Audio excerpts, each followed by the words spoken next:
Selamat datang di Sim Voice Berpikir Rasional. Oke, kita langsung aja ya. Kita mau bahas sesuatu yang serius tapi penting banget. Sesuatu yang mungkin lu pernah rasain, tapi susah buat dijelasin, yaitu manipulasi dalam hubungan. Masalah ini tuh sering banget gak kelihatan di permukaan, tapi dampaknya wah bisa ngerusak banget. Nah, kali ini kita bakal bedah tuntas semua tandanya, dari yang paling halus sampai yang paling jelas. Coba deh jawab jujur dalam hati.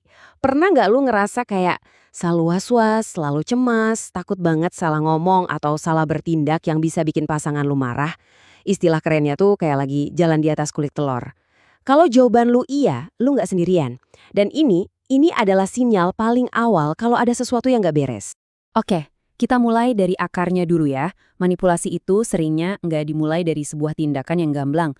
Justru awalnya itu cuma sebuah perasaan. Perasaan aneh yang datang terus-terusan, bikin lu bingung, ngerasa ada yang salah, tapi lu nggak bisa nunjuk dengan pasti, ini loh masalahnya. Nah, ini dia yang menarik. Sebelum kita bisa nunjuk perilaku pasangan kita, tanda bahaya pertama itu justru datangnya dari dalam diri kita sendiri. Coba deh perhatiin. Apa lu sering ngerasa cemas atau takut kalau lagi dekat dia? Apa lu jadi sering banget ngeraguin diri sendiri? Atau ngerasa harus minta maaf terus, bahkan buat hal-hal yang sepele? Kalau lu udah mulai kehilangan kepercayaan sama penilaian lu sendiri, dan rasanya tuh capek banget secara emosional, itu red flag gede yang gak boleh lu abaikan. Insting lu tuh bener. Sekarang kita masuk ke jebakannya. Gini, hubungan yang manipulatif itu jarang banget dimulai dengan hal-hal yang buruk. Justru sebaliknya, awalnya tuh seringkali terasa indah banget, terlalu indah untuk jadi kenyataan. Tapi di balik indahan itu sebenarnya ada taktik yang sengaja dirancang buat bikin lu bergantung sama dia. Namanya love bombing. Gampangnya, lu tuh kayak dibom pakai cinta, perhatian, pujian, hadiah, semuanya secara berlebihan di awal-awal hubungan. Tujuannya bukan murni karena sayang, tapi buat bikin lu bergantung secara emosional sama dia. Biar apa? Biar dia bisa dapat kontrol atas lu secepat mungkin. Bentuknya bisa macam-macam loh. Mungkin dia bilang, I love you, padahal baru kenal seminggu. Atau muji-muji lu tanpa henti, ngasih hadiah yang mewah banget, tiba-tiba udah ngomongin nikah, padahal baru beberapa kali jalan. Semua ini tujuannya satu, bikin lu ngerasa dialah satu-satunya orang di dunia yang bisa bikin lu sebahagia itu. Nah, kalau lu udah ngerasa gitu, lu bakal jadi jauh lebih gampang buat dikendalikan. Nah, setelah fase love bombing tadi berhasil dan lu udah mulai bergantung sama dia, disinilah permainannya berubah. Dinamikanya mulai bergeser. Dari yang tadinya penuh cinta, sekarang jadi soal kontrol yang lebih kelihatan. Di tahap inilah taktik-taktik yang lebih ngerusak mulai keluar. Salah satu senjata yang paling bahaya dan paling rusak itu namanya gaslighting. Ini adalah bentuk manipulasi psikologis di mana si manipulator secara sistematis, pelan-pelan, bikin lu ragu sama realitas lu sendiri. Lu jadi mikir, kejadian itu beneran gak ya? Apa jangan-jangan gue cuma ngarang? Tujuannya adalah menghancurkan kepercayaan diri dan kewarasan lu. Cara kerjanya tuh halus, tapi sistematis. Dia bakal nyangkal hal-hal yang jelas-jelas dia lakuin atau omongin. Dia bakal muter-muter balikin cerita sampai lu sendiri yang bingung.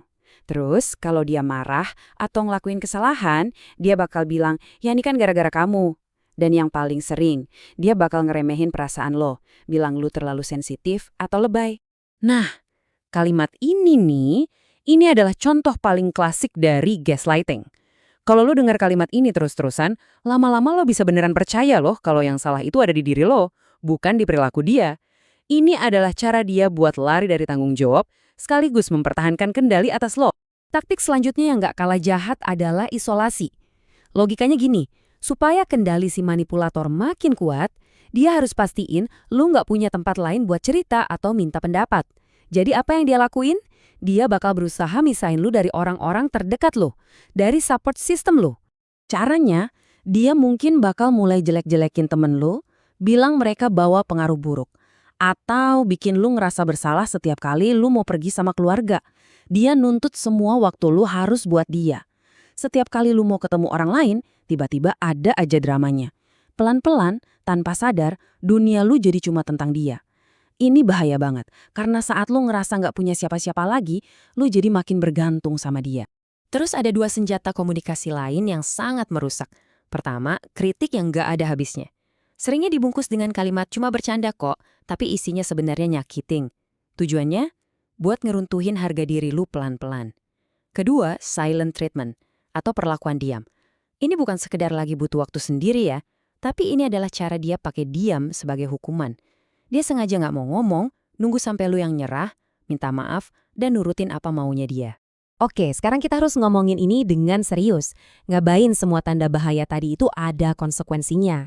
Dampak dari hubungan manipulatif itu nyata, dalam banget, dan bisa bertahan lama, bahkan setelah hubungannya udah selesai. Ini adalah luka yang nggak kelihatan, tapi sakitnya luar biasa. Kalau kita lihat datanya, ini bukan main-main. Dampaknya ke kesehatan mental tuh gede banget. Lihat aja 35% ngalamin kecemasan, 30% depresi. Banyak juga sekitar 20% yang ngerasa kehilangan jati diri. Mereka sampai nggak kenal lagi siapa diri mereka yang sebenarnya. Dan tentu aja, harga diri mereka anjlok. Dan luka-luka ini yang paling susah buat disembuhin. Stres yang terus-terusan itu bisa memicu trauma. Lu jadi susah percaya sama orang lain di hubungan selanjutnya. Lu merasa terisolasi, nggak kenal diri lu sendiri. Dan yang paling parah, lu jadi terbiasa untuk selalu nyalahin diri sendiri atas apapun yang salah. Pola pikir ini bisa kebawa terus kalau nggak diatasi. Cukup soal masalahnya, sekarang kita bahas solusinya. Kabar baiknya adalah lu punya kekuatan buat keluar dari siklus ini. Bagian ini adalah tentang gimana caranya ngebangun lagi benteng pertahanan diri lu dan ngerebut kembali kendali atas hidup lo. Penting banget buat kita bisa ngebedain mana yang gak sehat dan mana yang sehat. Biar gampang, kita bandingin aja. Hubungan gak sehat itu isinya kontrol dan dominasi. Kalau yang sehat, kolaborasi dan keadilan. Komunikasi yang rusak diganti sama komunikasi yang jujur dan terbuka. Saling nyalahin diganti sama tanggung jawab bersama. Dan isolasi diganti sama dukungan, bukan cuma buat hubungan kalian berdua, tapi juga hubungan lu sama orang lain. Inilah standar yang seharusnya lu dapetin. Dan ini dia, langkah yang paling krusial dan mungkin yang paling berat. Lo harus berhenti nyari-nyari pembenaran atas perilaku buruknya. Berhenti bilang, mungkin dia lagi capek atau dia nggak sengaja kok. Akui aja apa yang sedang terjadi. Tanpa tapi. Penerimaan adalah kunci pertama buat bisa berubah. Oke, ini adalah toolkit praktis buat lo. Pertama, kenali taktiknya. Pahami semua yang udah kita bahas tadi. Pengetahuan itu kekuatan. Kedua, buat batasan yang jelas. Belajar bilang, tidak, tegas, aku nggak nyaman kalau kamu ngecek HP-ku. Ketiga, kalau komunikasi, pakai pernyataan aku merasa. Bukan kamu salah, tapi aku merasa sakit hati waktu kamu bilang gitu. Keempat, dan ini yang paling penting, jangan hadapi ini sendirian. Hubungi lagi teman lo, keluarga lo, cari dukungan. Pada akhirnya, ini intinya. Saat lu tahu nilai diri lo, saat lu punya integritas dan ngehargain diri lo sendiri, lu lagi ngebangun benteng yang gak bisa ditembus sama manipulasi apapun. Kekuatan terbesar lo itu datangnya dari dalam diri lo sendiri. Sebelum kita selesai, gua mau ninggalin lu dengan pertanyaan ini. Coba, ambil waktu sejenak, renungin baik-baik. Hubungan kayak apa sih yang bener-bener pantas lu dapetin? Hubungan yang bikin lu cemas dan ngeraguin diri sendiri terus? Atau hubungan yang bikin lu tumbuh, jadi versi terbaik dari diri lu, dan ngerasa dihargai? Jawabannya ada di diri lu. Lu berhak dan lu pantas dapetin yang terbaik. Oke, sekian dulu buat pembahasan kita kali ini. Semoga apa yang kita obrolin bisa ngebantu lu buat lebih peka dan ngebangun hubungan yang lebih sehat ke depannya. Terima kasih banyak udah nyimak, sampai ketemu lagi di next video.